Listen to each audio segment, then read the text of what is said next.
What's up, guys? So right now I'm shooting on the Samyang 12mm f2, and this is on the Sony a6700. So recently I made a video of this lens on the ZV-E one, which I think it's a great lens for that camera.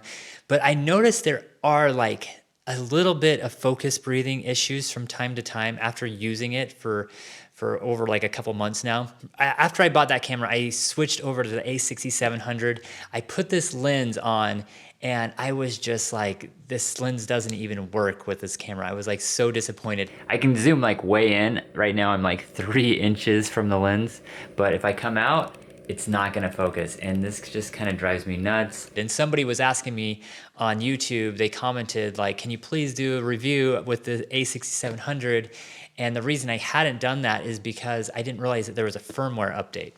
So I recently got a lens station from Samyang.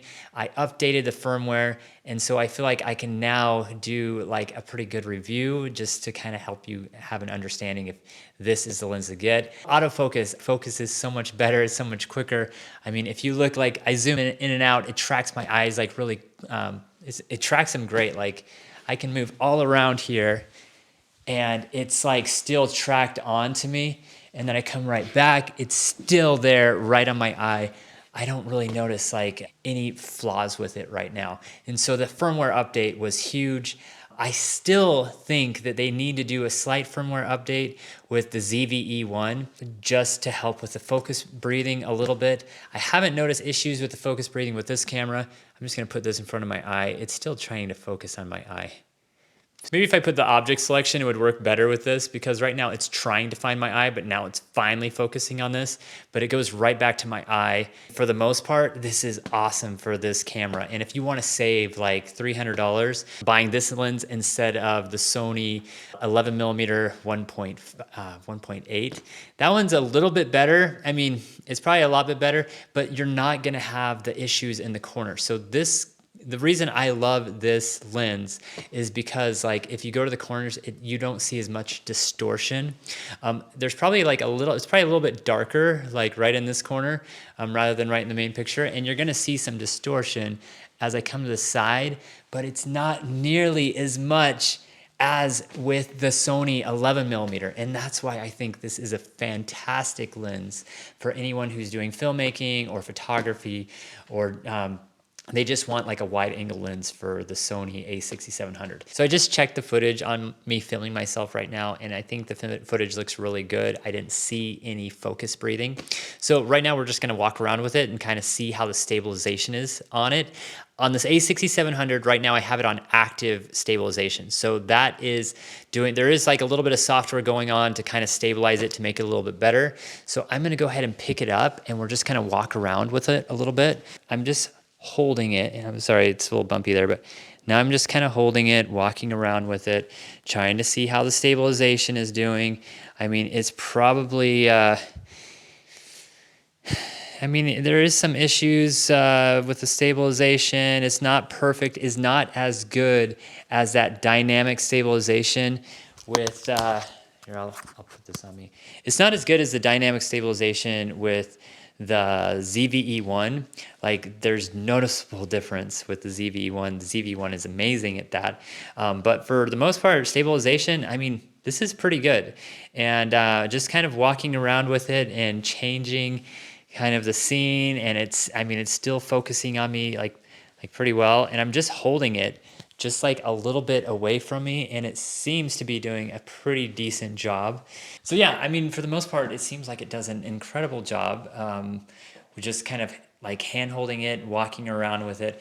It is a little bit jittery. It's not gonna be perfect for stabilization, but with active stabilization on the Sony a67 paired with this lens, it does a pretty good job. And plus this a6700 has that in-body image stabilization, so it's kind of correcting it with that too.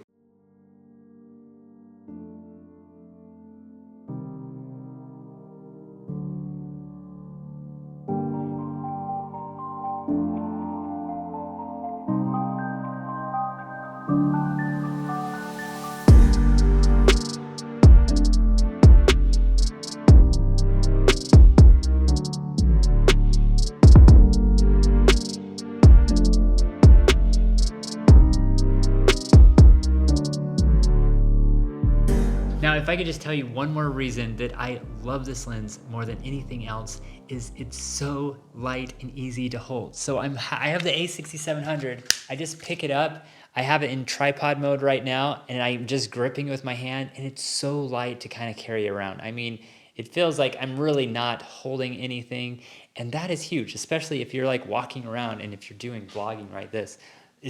It's excellent. I mean, it feels like I'm not really holding that much weight. And if you've ever shot on a full frame camera, it's usually not the camera that's the issue, it's more of the lens. All right, so just to kind of give you an idea of how large this lens is, here's the lens right here.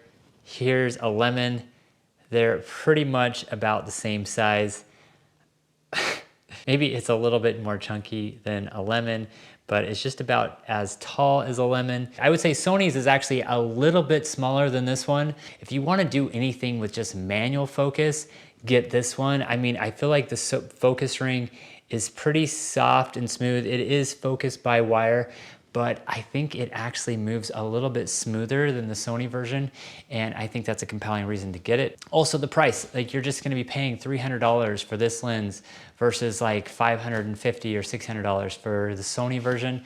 So that's just another reason to go with this one over the Sony. And just to sum this up, if you're looking for an astrophotography lens, if you're looking for a landscape photography lens, if you're looking just for a really wide lens, for doing something like architectural, or if you're getting into real estate and you wanted to take pictures of homes, this is an incredible lens to get. It's great for vlogging, it's great for filmmaking. I really don't have a lot of bad things to say about this lens.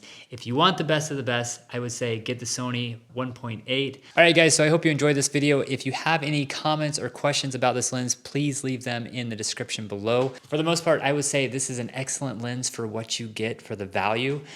This is a lens that I'm definitely gonna be keeping with me, and I don't plan to get rid of it, even when I get the Sigma 10 to 18 millimeter in the future. Definitely check this lens out if you're interested, and be sure to subscribe if you continue to like videos like this, and I'll see you in the next one. I hope you have a great day.